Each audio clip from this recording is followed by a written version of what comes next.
Hello, I'm Melissa, and I'm going to show you this next video is on how to use a spacer with a mask for babies up to school-age children, and then above if needed.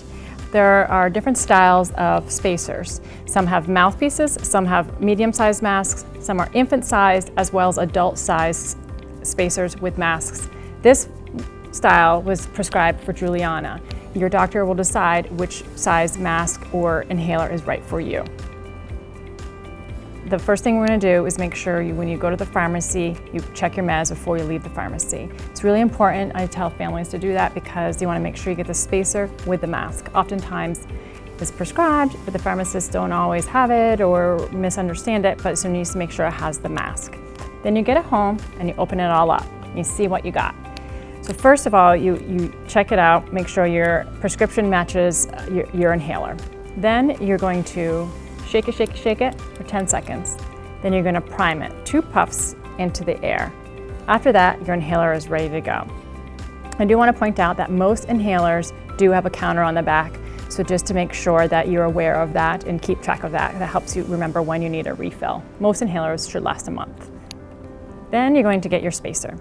Your spacer will have a mouthpiece, a mask on it. Then you're going to insert the end into there, and then it's ready to go. There's 2 ways to do it.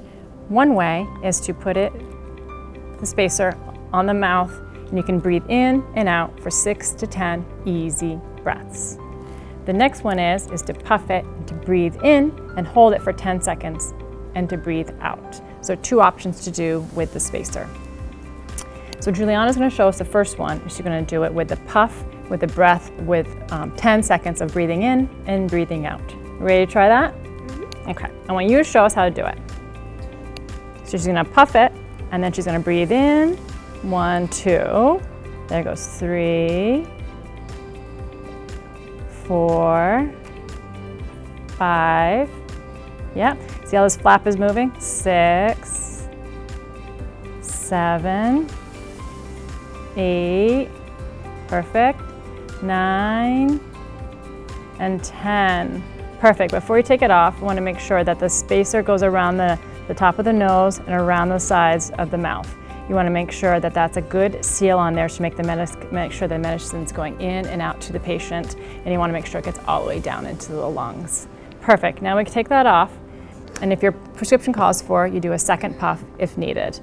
The next one we're going to go is we're going to do it, and you're going to show us how you do it with 1 puff, with 1 big breath in. You're going to hold it, count to 10, and then breathe all your air out. Okay? Mm-hmm. Show us again. There you go, puff it on the end. 1 big breath in. You're gonna hold it. 1, 2, 3, 4, 5, 6, 7, 8, 9, 10. And it's perfect. So you can either hold it on the mouth the whole time, or if she took that big breath in, she can take it away off the mouth and just hold it either way. So you can do that either way. If you saw her, should I pull it off or should I keep it on? It doesn't matter as long as your mouth is closed and you got that medicine in. So those are 2 ways on how to use your spacer with a mask for you to use your medication. Similar to a mouthpiece, you want to make sure that you store it in the kitchen in the glass area. You can have it with breakfast and dinner. Put it right down on the kids' table when you have their breakfast. So they do their medicines, and then they can rinse their mouth out with water, and they're good to go for the day. Same thing for the dinner time. Then to keep good care for your spacer, because these are a DME, so they do cost some money, you want to take the end off, put it in hot soapy water, rinse it, shake it, shake it, shake it. You can put it on next to the sink on a dry paper towel and let it dry overnight, and then it's good to use. Assemble it right back together the next morning, and ready to be used. It just needs to be done once a week. This concludes our video on how to use a spacer with a mask, and if you have any questions, please contact your primary care or your asthma doctor.